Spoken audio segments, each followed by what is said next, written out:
السلام عليكم. فيديو جديد مع يوسف الاهلاوي، وحابب اشكر كل واحد مشترك معانا في القناه، واتمنى من ربنا المزيد، وكل واحد بيشاهد ابو يوسف الاهلاوي واتمنى من ربنا يدي اللايك.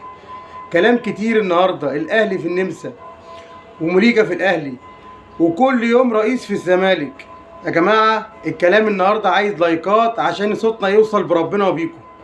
النادي الاهلي الان بيأدي اول تدريب له في النمسا في معسكر الفريق، اللي بتمنى بأمر الله يكون معسكر سنة على خير، يكون طلعت سنة بأمر الله سعيدة على كل أهلاوي في مصر وبره مصر إن شاء الله بدون مقاطعة. لعبتنا تكون قد المسؤولية السنة دي. إحنا هنبدأ الموسم يا جماعة بماتش السوبر، وبأمر الله بدون مقاطعة عادة لعيبة الأهلي هتكون عند المسؤولية، زي ما جمهور الأهلي المحترم بأمر الله هيبقى مال الملعب في السعودية. جمهور الاهلي من ابو يوسف الاهلاوي ان شاء الله هيبقى مال الملعب في السعوديه في مباراه السوبر. وشبيبه الكبائر فرقه جامده، شبيبه الكبائر احنا عايزين نعمل لها حساب من دلوقتي. يا لعيبه الاهلي بامر الله انتوا خدتوا اجازه على خير واتمتعتوا باجازه ان شاء الله. من النهارده كل تفكيركم في الموسم الجديد وماتش السوبر، اهم حاجه ماتش السوبر. احنا عادة كل اهلاوي مشجع لعيب رئيس نادي عضو اي حد في النادي الاهلي بناخد ماتش وماتش السوبر ده معناه في تحيه الموسم بامر الله تبقى على خير بقى، ونبدا باول بطوله افريقيه. ومين زينا مين نقول ونجلجل عشان ان شاء الله بدون مقاطعه. النادي الاهلي داخل على سنه جامده، سنه في الكوره يا جماعه. النادي الاهلي هيلعب السنه دي فوق ال 75 ماتش، فوق ال 75 ماتش والله العظيم. ده بقول لكم كده في كل البطولات، في كل البطولات. احنا عايزين نتكلم في غيابات في ماتش السوبر، في غيابات في ماتش السوبر هنتكلم عليها، واولهم عمرو السوليه. عمرو السوليه يا جماعه الاصابه كل مدى تتجدد، ربنا يشفيه ويبعد العين عنه عمرو السوليه. وعندنا اللهم يصلي على النبي كده بقى، انا عايز كله يدي لايكات. اكرم توفيق وكريم فؤاد، لسه اكرم ما جهزش ولسه كريم فؤاد ما جهزش يا جماعه. لسه اكرم توفيق ما دخلش مع الفرقه بشكل نهائي، وكريم فؤاد ما دخلش اصلا في التدريبات، لسه هيتعمل له اختبار طبي هناك في النمسا ان شاء الله.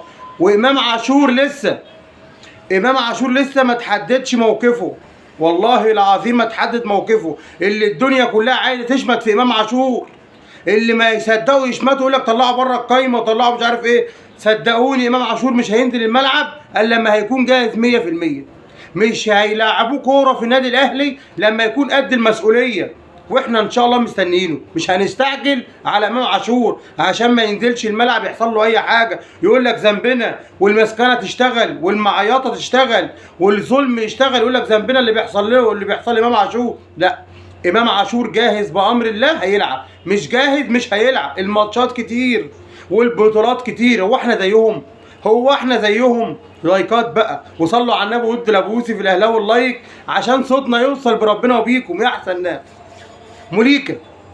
مليكا والاهلي، ابو يوسف الاهلاوي الوحيد اللي عامل فيديو عندكم وقلت مليكا في الاهلي بنسبه 95%، 95% او خلاص. مليكا اعتبروه في الاهلي، لو حصل اي حاجه يبقى بقى خلاص الراجل ده مش جاي النادي الاهلي تاني. مليكا لو ما جاش دلوقتي النهارده او بكره اعتبروه مش هيجي النادي الاهلي تاني خلاص، عشان هتبقى حدوده وانتهت. وبامر الله بدون مقاطعه الفرود ده فرود محترم. النادي الاهلي من 3 سنين بعينه على الفرود ده. مليكا من 3 سنين يمين الله النادي الاهلي حطه في دماغه. عايزين بامر الله لو النادي الاهلي بامر الله خلص يعلن عشان اللعيب يسافر، عشان اللعيب يسافر مع فرقته، وبامر الله يبقى جاهز لماتش السوبر. لازم اللعيب ده يعلنوا عنه في اقرب فرصه. ده لو دلوقتي وانا بتكلم معاكم المفروض النادي الاهلي يعلن لو خلصت، مش هنستنى لغايه اما نخلص وماتش السوبر يعاد. احنا عايزين نبدا الفرقه كامله، ما كامله لمحمد، ما كامله لمحمد. عايزين نبقى كلنا جاهزين للبطولات، وباولهم ماتش السوبر ده بتكلمنا. عايزين مليكا بامر الله النادي الاهلي يعلن.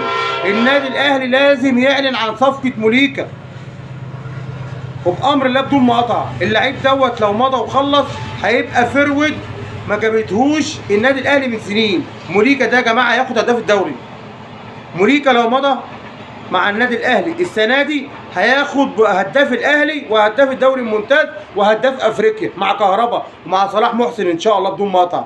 الوحيد اللي جاهز لماتش السوبر وفي القايمه ال 18 صلاح محسن ورضا سليم، هم دول الاثنين الجداد اللي اعتبر في القايمه، اللي اعتبر في القايمه.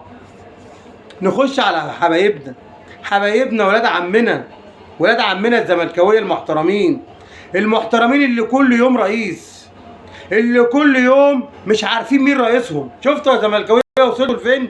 من ابو يوسف الاهلاوي قلت لكم انتوا داخلين على مرحله ربنا اللي يعلم بيكم. قلت لكم جمهور الزمالك هو السبب، محدش صدق والله. 3/4 اللي بيحصل في الزمالك جمهور السبب. 3/4 جمهور الزمالك دمر النادي بالمظلمه اللي كان مساندها المجلس الاداره السابق. كان كل يوم يطلعوا يساندوا ناس بالباطل وربنا بيخلص. كانوا كل يوم بيطلعوا اللي بيشتم في النادي الاهلي وفي كابتن محمود الخطيب ولاعيبته يطلعوا يسقفوا له وربنا بيخلص منكم يا زملكاويه. اصل ربنا كبير وعليه خلاص الحق. امال هي كلمه ربنا عليه خلاص الحق دي شويه؟ اوعى تفكروها شويه. ده لما واحد بيبقى شايف واحد ظلمه وبيدعي عليه ربنا بيخلصه. انا مش قادر عليك يا عم. انت كل يوم بتشتم وبتضرب وبتعمل، وانا كل يوم بقول ايه؟ ربنا عليه خلاص الحق. هو ربنا بيخلص. مش عارفين لكم رئيس. ده انتوا في اسبوعين جبتوا 3 رؤساء في اسبوعين يا نادي الزمالك. احمد مرتضى ابن رئيس نادي الزمالك المعزول مرتضى احمد منصور، صح؟ جبتوه يوم والمجلس كله استقال، صح ولا لا؟ جبتوا حسن موسى، صح ولا لا؟ اللي طلعت بوه وقلتوا هيعمل ول ومشيتوه. جبتوا عماد البنان اللي هو اهلاوي، صح ولا لا؟ ومش عارفين لكم الا دمرتوا الزمالك. فوقوا يا جمهور الزمالك، فوقوا واختاروا بقى في الانتخابات الجايه 2010 في 20 اكتوبر ان شاء الله.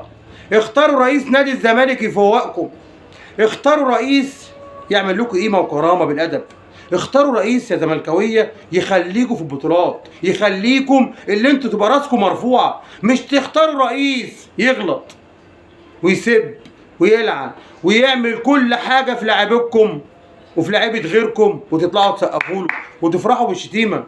لا، نادي الزمالك مش كده. اللي اتربينا عليه الاهلي والزمالك بعديه، بعد احترام الجمهور الزمالك، بعد احترام الجمهور الزمالك كمان مره من ابو يوسف الاهلاوي.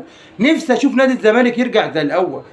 نفسي اشوف نادي الزمالك بيبقى كل سنه في بطوله افريقيا وبينافس وبياخد دي ويعمل دي. ما هو انا هستفاد اهلاوي اللي انا هقوي فرقتي كل سنه.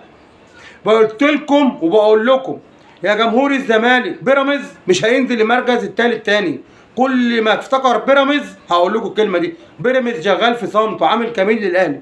بيراميدز شغال في صمت عشان عينه على الدوري اللي ان شاء الله مش هياخده طول ما الاهلي موجود. طول ما النادي الاهلي موجود بيراميدز ده مش هياخد اي حاجه وان شاء الله بدون مقاطعه. انا عايز كل واحد يعلي صوتنا، بالله عليك اللي بتشوفنا علي صوتنا ود اللايك عشان صوتنا يوصل يا عم. لاجل حبيبك محمد عايزين صوتنا يوصل. مش هيوصل الا لو ربنا وبيكوا يا احسن ناس. واتمنى من كل واحد بيشوفني السعاده ان شاء الله بدون مقطع، بامر الله نشوفوا احسن الناس. السلام عليكم.